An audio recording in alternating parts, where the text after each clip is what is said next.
سر صوبے بننے کیوں ضروری ہیں؟ سب سے جو امپورٹنٹ چیز ہے نا جی وہ ہوتا ہے پاکستان کی عوام کا پاکستان کے اداروں پہ اعتماد ہونا. دس از ویری ویری امپورٹنٹ. میرے نزدیک جو پیراماؤنٹ سب سے امپورٹنٹ چیز ہے وہ is the confidence of the masses of Pakistan in the state institutions of Pakistan. اب اس میں پولیس آ سکتی ہے, اس میں ڈسٹرکٹ مینجمنٹ آ سکتی ہے, اس میں جوڈیشری آ سکتی ہے, اس میں ایگزیکٹو اتھارٹیز آ سکتی ہیں. سر جو سائز ہو گئے ہیں اس وقت صوبوں کے 71 کے بعد دیکھیے آج اس کو 54 سال گزر گئے. دنیا میں اتنے بڑے صوبے کہیں نہیں ہیں اس پاپولیشن کے یا اس ایریا کے, ڈیولپڈ کنٹریز میں کہیں نہیں ہے. تو یہ جو ہے نا اعتماد, یہ مبشر بھائی روز بروز نیچے گرے گا. اچھا وہ کیوں گرے گا؟ وہ کنٹرول ہیومن فیکٹر ہے نا. اگر آپ ایک آئی جی پنجاب کو کہیں, ایک آئی جی پنجاب کو کہ وہ 11-12 کروڑ کے لوگوں کی حفاظت کا وہ ذمہ وار ہو, تو مطلب ہے ہم اس کو بلیم تو کریں گے کہ یہاں غلط ہو گیا. کیا یہ پاسبل ہے؟ یا ہم چیف سیکرٹری کو کہیں کہ وہ 12 کروڑ پنجاب کے لوگوں کو وہ ان کا ذمہ وار ہو, یا chief justice Lahore high court سے توقع کریں کہ 12 کروڑ لوگوں کا انصاف دینے کا جو ہے وہ ان کے پاس ذمہ واری ہو؟ سر ممکن نہیں. لائک وائز پھر جب آپ کی ترقی کے عوامل آتے ہیں, سر آپ کو اندازہ نہیں کہ لوگوں کی تکلیف کس طرح ہوتی ہے. کوئی خانیوال سے لاہور آئے, یا کوئی راجن پور سے لاہور آئے, یا کوئی فرض کرے آپ کے پوٹوہار سے, ان کو تو اسلام آباد قریب ہے, وہ لاہور جائے, تو ان کو ہوتی ہے کہ ہمارے اندر احساس ہے محرومی. سر گورنمنٹ کالج لاہور ایک ادارہ ہے لاہور کا, I am proud to be a Ravian myself, لیکن ہم ایسے لیول کے انسٹیٹیوٹ ساؤتھ پنجاب میں نہیں دکھا سکتے. آپ پنڈی میں گارڈن کالج دکھا سکتے ہیں, ہم ساؤتھ پنجاب میں نہیں دکھا سکتے. سر انجینئرنگ یونیورسٹی تھی ٹیکسلا میں, یہ ادھر sorry U E T Lahore Baghbanpura میں یہ انجینئرنگ کالج تھا. اب وہ دنیا کی ایک ویل ریپیوٹیڈ یونیورسٹی ہے. پھر میڈیکل سروسز ہیں, انفراسٹرکچر ہے. سر وہ پھر پاکستان کے عوام جو ہے وہ لاہور کا رہنے والا, پنڈی کا رہنے والا, کراچی کا رہنے والا, کوئٹہ کا رہنے والا, پشاور کا رہنے والا, وہ اتنا ہی حقدار ہے جتنا خانیوال کا رہنے والا, کبیر والا کا رہنے والا, جامپور کا رہنے والا, لودھرا کا رہنے والا, ہری پور کا رہنے والا.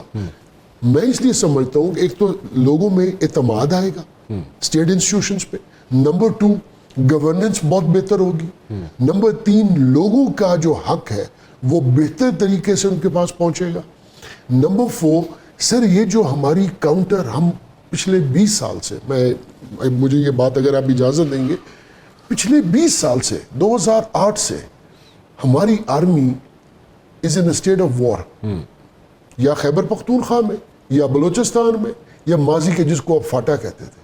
آپ نے سوچا کیوں؟ اس لیے کہ ان ایریا دیکھیں یہ لوگ جو ٹیررسٹ ہیں یہ تو وہاں پہ ہائبرنیٹ کر رہے تھے نا, تو ایک والیوم کی وجہ سے وہاں تک نہیں پہنچ سکے کہ ہم پشاور میں اتنے پھنسے رہے کہ ہم فاٹا تک نہیں پہنچ سکے. اور وہ لوگ اتنے اسٹرانگ ہو گئے کہ انہوں نے اسٹیٹ انسٹیٹیوشنز کو ڈیفائی کرنا شروع کر دیا. گورنمنٹ کی ریٹ وہاں پہ کمزور ہونی شروع ہو گئی. پھر ہماری آرمی نے جا کے ان کے ساتھ لڑائی شروع کی, اور وہ پھر آپ کو یہ بھی پتہ ہے کہ ہمارے شہداء کی جو لسٹ ہے سویلینز اور آرم فورسز کی ملا کے 1 لاکھ کے آس پاس ہے. سر اچھا وہ کس کے اسپانسرڈ ہے؟ جہالت کے مارے لوگ ہیں نا جی, ان کو تو پیسہ مل رہا ہے. وہ اگلے دن میں ٹی وی پہ دیکھ رہا تھا, ایک کوئی یونیورسٹی کا پروفیسر ہے بلوچستان کے اندر, وہ انوالو ہے ریلوے اسٹیشن کے اوپر بم بلاسٹ کا, اور وہ 14 اگست کو دھماکہ کرنا چاہ رہا تھا. اب ایسے لوگ یونیورسٹی کے ایک پروفیسر ہے یا لیکچرر ہے, ان کا یہ مائنڈ سیٹ ہے. تو آپ بتائیے ان کی انفارمیشن کہاں تک, کوئٹہ جاتے جاتے وقت لگے گا.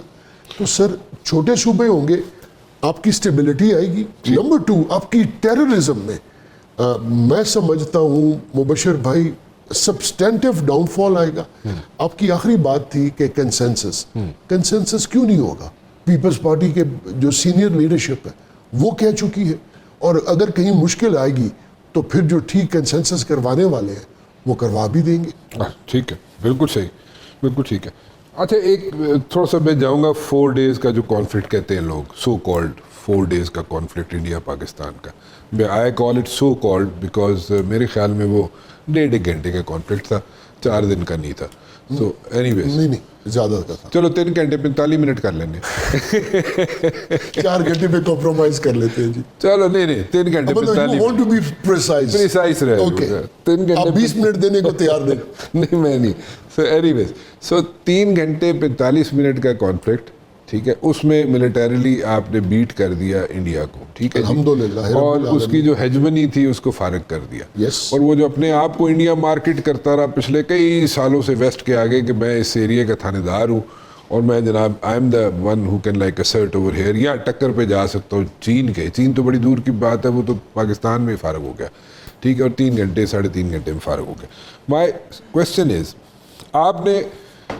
ہم نے پاکستان نے 70% بجلی بند کر دی تھی پورے ہندوستان کی, اور میں آپ سے کنفرمیشن مانگ رہا ہوں کہ ایسا ہوا تھا یا نہیں. 70% ہم نے ان کی بجلی بند کر دی تھی پورے ہندوستان کی, اور جب کانفلکٹ چل رہا تھا بلکہ آخری دماتے سی, تو اس وقت ہندوستان کی حکومت نے, مودی کی حکومت نے ہماری منتیں کرنی شروع کر دی تھی کہ تھوڑی جی بجلی ساڑی کھول دو. ایسا ہوا تھا سر؟ یہ مجھے واقعی نہیں پتا. میں کوئی ایسی لیکن میں اتنی بات ضرور آپ کو بتا سکتا ہوں کہ چائنیز جو ہمارے مہربان ہیں ان کے تھنک ٹینکس نے یہ کہا تھا کہ پاکستانیوں نے کیونکہ J10 آپ کو پتہ ہے چائنیز ہے, اور J17 جو ہے وہ چائنا اور پاکستان کی جوائنٹ کولیبوریشن ہے, تو ان کا یہ ضرور کہنا تھا کہ پاکستانی انجینئرز اینڈ پائلٹس نے ہمارے سے بہتر اس چیز کو, they were being nice اور complimentary, I don't know, but یہ ان کی ایک ایسی اسٹیٹمنٹ ضرور آئی تھی.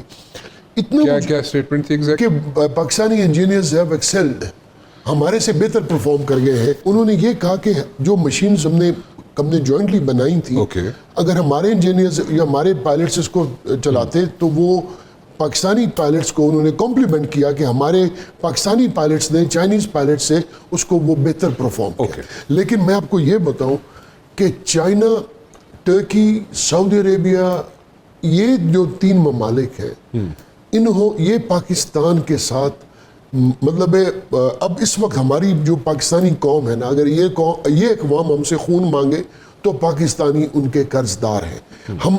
میں یہ نہیں کہہ رہا کہ انہوں نے ہماری جنگ میں, وہ ہمارے اسٹریٹجک پارٹنرز ہیں, ٹھیک ہے, اور ہمارا ان کے ساتھ ایک بہت اچھا ایک گہرا تعلق ہوا ہے. دیکھیے آج سے چند سال پہلے آپ 4 سال پیچھے جائیں تو اسٹریٹجیکلی پاکستان کہاں کھڑا تھا؟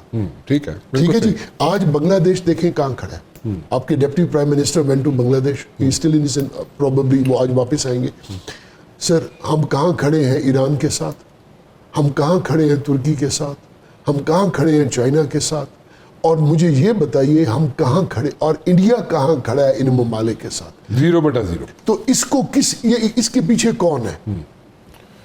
اس کے پیچھے ہماری آرمڈ فورسز ہیں سر. ہمارے سر آرمڈ فورسز کے ہیڈ ہے فیلڈ مارشل صاحب, جی اکیلے. دیکھیں, اور یہ میں اس لیے کہتا ہوں کہ یہ اتنی ہی بڑی لڑائی ہے جتنی بڑی لڑائی ایئر فورس کی ہے. ٹھیک, فیلڈ مارشل نے کام کر کے انڈیا کو علیحدہ کر دیا اور ان ملکوں کے ساتھ